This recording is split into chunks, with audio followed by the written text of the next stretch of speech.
Ancelotti sur la sellette, 4 options pour le remplacer. Les derniers mauvais résultats du Real Madrid fragilisent Carlo Ancelotti et quelques options sont disponibles pour le club madrilène. Le technicien du Real Madrid a beaucoup de crédit, mais celui-ci n'est pas inépuisable. Le mauvais début de saison du club et surtout les 2 dernières contre-performances au Santiago Bernabéu mettent la pression sur Carlo Ancelotti qui se retrouve forcément en première ligne. L'heure n'est pas encore à un licenciement, mais si la situation empire, les dirigeants madrilènes ne trembleront pas. D'ailleurs, c'est le message véhiculé par la direction madrilène à Carlo Ancelotti lors d'une réunion organisée ce jour. De la confiance et de la tranquillité ont été transmis à l'entraîneur madrilène, mais ce rendez-vous fait aussi office d'avertissement car l'inquiétude est bien présente dans les rangs du Real Madrid. À tous les niveaux. Toujours selon Marca, si l'aventure devait s'arrêter prématurément avec Carlo Ancelotti, le club madrilène dispose de 2 options au sein du club et on peut monter jusqu'à 4 si on ouvre un peu plus le champ des possibilités. Xavi Alonso, Zidane.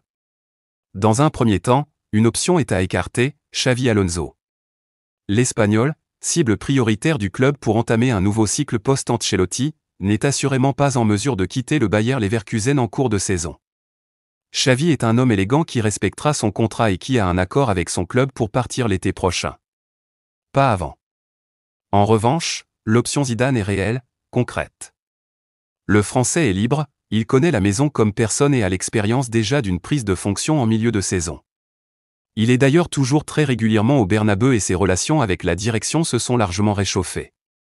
Il connaît Mbappé, il a contribué à la venue de Bellingham. Nombreux arguments en sa faveur. Le seul hic, c'est qu'il est difficile d'imaginer Zidane revenir pour seulement 6 mois et le risque est de laisser s'échapper Xavi Alonso. En ce sens, un dépannage de Raúl est sans doute plus crédible, sauf que le légendaire 7 de la Maison Blanche n'est pas hyper convaincant avec le Castilla qu'il entraîne depuis plusieurs saisons. Restent 2 options, Álvaro Arbeloa et Santiago Solari.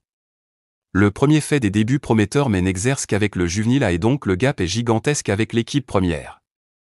Passer de jeunes hommes, 18 à 19 ans, aux stars du Real Madrid. Le club imagine plutôt pour lui une poursuite au sein du Castilla. Quant à Solari, on se souvient de son court passage qui avait réveillé l'équipe sur certains points. Il n'avait pas eu peur de faire confiance aux jeunes et a fait progresser Vinicius Junior.